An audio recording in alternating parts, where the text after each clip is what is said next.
القرآن المجید والفرقان الحمید اعوذ باللہ من الشیطان الرجیم بسم اللہ الرحمن الرحیم قال اللہ تعالی فی القرآن المجید والفرقان الحمید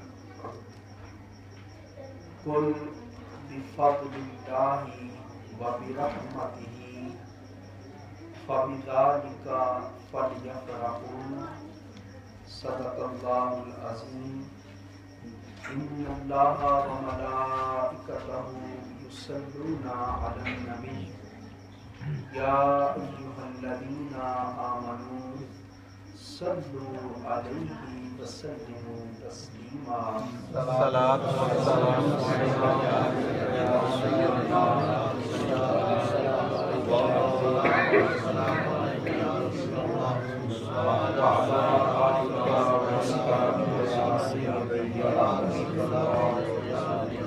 الصلاۃ والسلام علیک یا سیدی یا رحمۃ للعالمین وعلی آلک واصحابک یا شفیع المذنبین۔ سب سے اولا و اعلیٰ ہمارا نبی، سب سے اولا و اعلیٰ ہمارا نبی، سب سے بالا و اعلیٰ ہمارا نبی۔ ہمارا نبی کا لفظ تو سب کو آتا ہوگا، تو اگر آپ پورا شعر نہیں پڑھ سکتے تو کم از کم ہمارا نبی، جتنی حضور سے محبت ہے اتنے ہی خلوص کے ساتھ آپ نے میرے ساتھ مل کر ہمارا نبی کا ورد کرنا ہے انشاءاللہ، تاکہ آقا کریم کی بارگاہ میں جو ہم اس محفل کا تحفہ پیش کریں تو اس میں آپ کا بھی حصہ شامل ہو جائے۔ سب سے اولا و اعلیٰ ہمارا نبی، سب سے بالا و اعلیٰ ہمارا نبی۔ کیا خبر کتنے تارے کھلے چھپ گئے، کیا خبر کتنے تارے کھلے چھپ گئے، پر نہ ڈوبے نہ ڈوبا ہمارا نبی، پر نہ ڈوبے نہ ڈوبا ہمارا نبی۔ خلق سے اولیاء، اولیاء سے رسول، خلق سے اولیاء، اولیاء سے رسول، اور رسولوں سے اعلیٰ ہمارا نبی۔ ذرا اپنے نبی کی عظمت کو سنیں، رسولوں سے اعلیٰ، کس سے اعلیٰ؟ رسولوں سے۔ خلق سے اولیاء، اولیاء سے رسول، اور رسولوں سے اعلیٰ ہمارا نبی۔ اور کون دیتا ہے دینے کو منہ چاہیے، کون دیتا ہے دینے کو منہ چاہیے، دینے والا ہے سچا ہمارا نبی، دینے والا ہے سچا ہمارا نبی۔ سب سے اولا و اعلیٰ ہمارا نبی، سب سے بالا و اعلیٰ ہمارا نبی۔ آج کی یہ مختصر مگر خوبصورت محفل میلاد مصطفیٰ صلی اللہ علیہ وسلم ہمارے انتہائی محترم جناب محمد الیاس صاحب کے گھر میں انعقاد پذیر ہے۔ رب تعالیٰ کی بارگاہ میں دعا ہے کہ جس طرح انہوں نے اپنے گھر کو حضور کے ذکر سے معطر کیا، اللہ ان کو اور ان کے گھر کے ایک ایک فرد کو اپنی رحمتوں کے ساتھ مالا مال فرمائے۔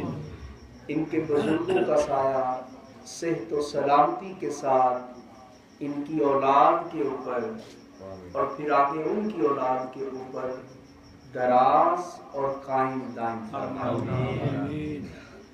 چند گھڑیاں حضور کا ذکر کرنا ہے، آپ سے فقط ایک ہی تمنا ہے کہ آپ اپنی بھرپور توجہ میری طرف رکھیے گا اور